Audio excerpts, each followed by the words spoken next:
एक दृष्टांत में आता है, एक संत बरगद के नीचे भजन कर रहे थे और एक पीपल के नीचे भजन कर रहे थे। नारद जी वहां से निकले तो बरगद के नीचे संत जो भजन कर रहे थे उन्होंने दंडवत किया और कहा, आप तो भगवान के पास आते जाते हैं, कभी हमारी चर्चा चलाना और पूछना कि हमें भगवान कब मिलेंगे।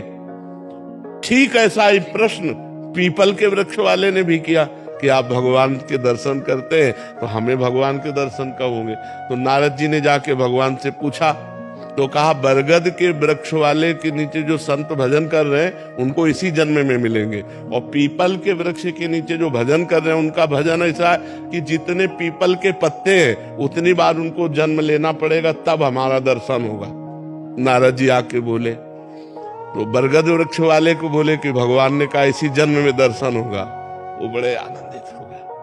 अब वो ये सुनने के लिए आए कि पीपल के वृक्ष वाले के संत को क्या कहते, तो उनका, भाई आपके लिए तो भगवान ने कहा है कि जितने पीपल के पत्ते इतनी बार जन्म लेंगे तब आपको दर्शन होंगे। उनका, भगवान हमको जानते हैं, भगवान हमको जानते हैं, भगवान के हम मैं चिंतन में हूं।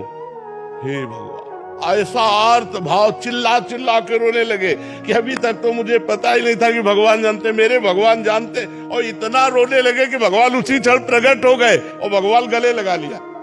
अब नारद जी ने कहा, भगवान आपने तो हमको झूठा कर दिया, आपने कहा था कि जितने पीपल के पत्ते इतना जन्म लेगा तब। बोले जैसी साधना कर रहा था तो ये व्याकुलता आने के लिए उसको इतने जन्म लगते, लेकिन वो भाव में डूबकर इतना व्याकुल हो गया कि जो इतने जन्मों में भजन पूरा होने वाला था वो अभी पूरा हो गया। तो हमारी चाल क्या है? भगवत प्राप्ति में विलंब नहीं है, हमारी चाल में, हमारी व्याकुलता में, हमारी लालसा में हम भगवान को कितना प्यार करते हैं, भगवान के लिए कितना तड़पते हैं, बस ये खास बात है।